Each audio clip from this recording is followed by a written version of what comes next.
students participate, just watching their teamwork with one another, watching how they connect the real world bigger picture to what we're actually doing in class, that's been one of the most fun things.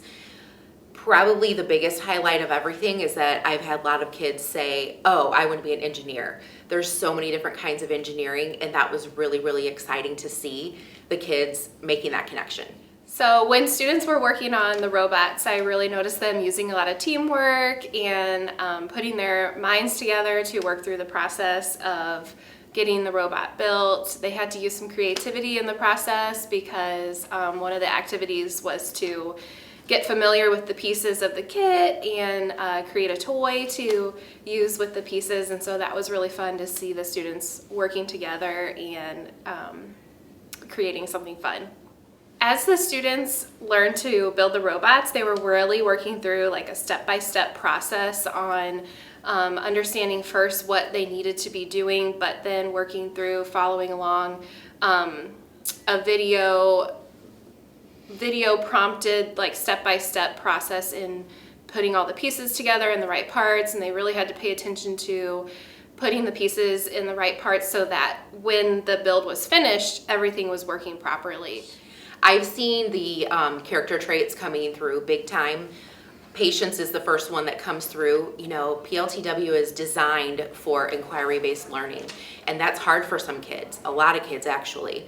And I think that the level of inquiry learning that it takes has been a challenge this first round. However, I've learned a lot as a teacher to be able to decipher which kids need what and how to meet their individual needs. So many kids have said areas of STEM, not just engineering, that they want to go into based on what we did with the robots. Just the building is kind of the easy part as far as looking at what you want to do maybe when you grow up and enter the career field. But all of the other things that go with it, the math, the science, just the technical building piece of it, I think a lot of kids can take a lot from that maybe they didn't see in themselves before. The students are benefiting from the skills they are learning by working together, using teamwork. They're also getting experience with understanding how robots work and how they have such a big part in how things are put together and created out in the real world. This was a totally new experience for me, and so watching this happen from the beginning to the end was really something special. I had not had an opportunity to see students be faced with a problem and then have to work together to solve it with the kits and all the pieces that we were able to have.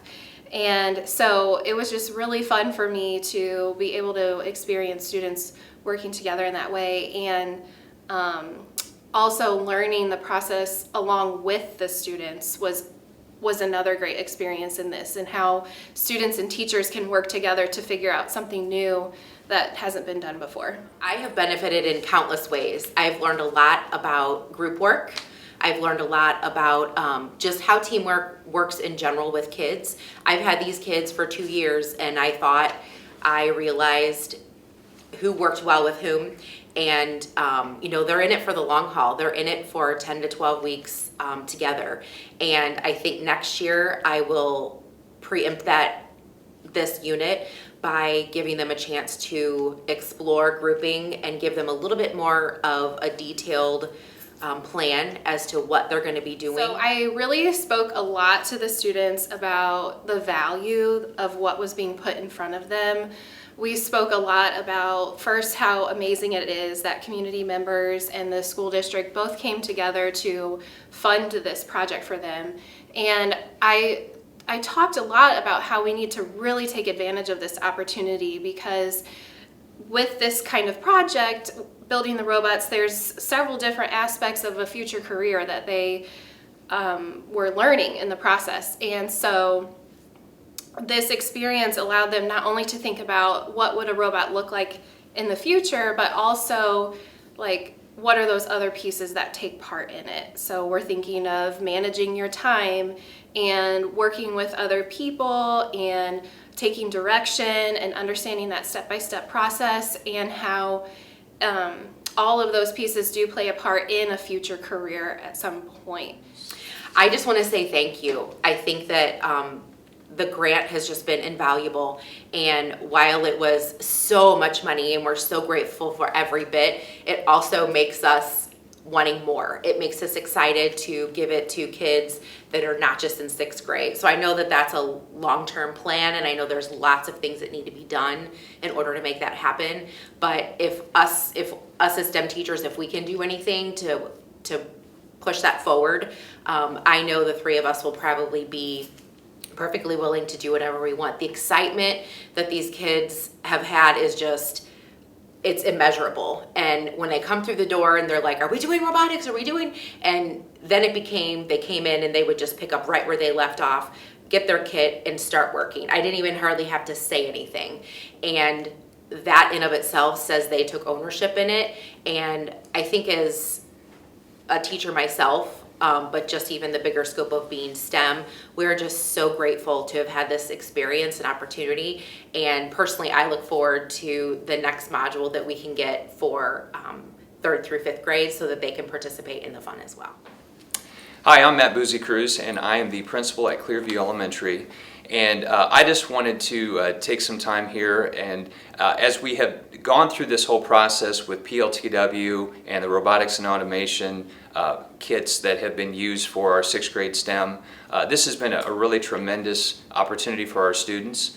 Obviously, PLTW has been around in our district for a while. It has been used at the elementary level. Michelle Bobo in our challenge program has used it for a number of years, and she's been great that we've learned a lot from her through this process.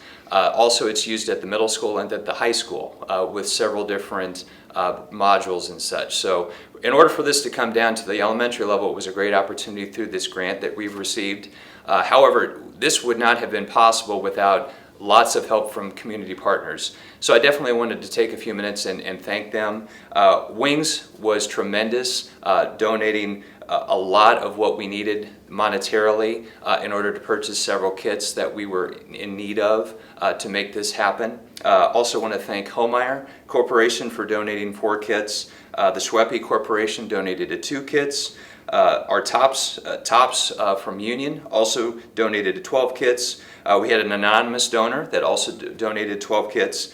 And also wanted to thank our Board of Education, which also helped us with 1 kit. So without the support of our community, none of this would have been possible over the past year. So we're very appreciative of all of our community partnerships, and thank you for that. So again, this has been a tremendous opportunity for our students, and we look forward to them continuing that in subsequent years and just continuing to grow this and expand this across the district. So again, thank you community partners, and thank you to our STEM teachers who put forth a lot of time and effort into making this a reality for our students. So thanks again for all of the support. We appreciate it.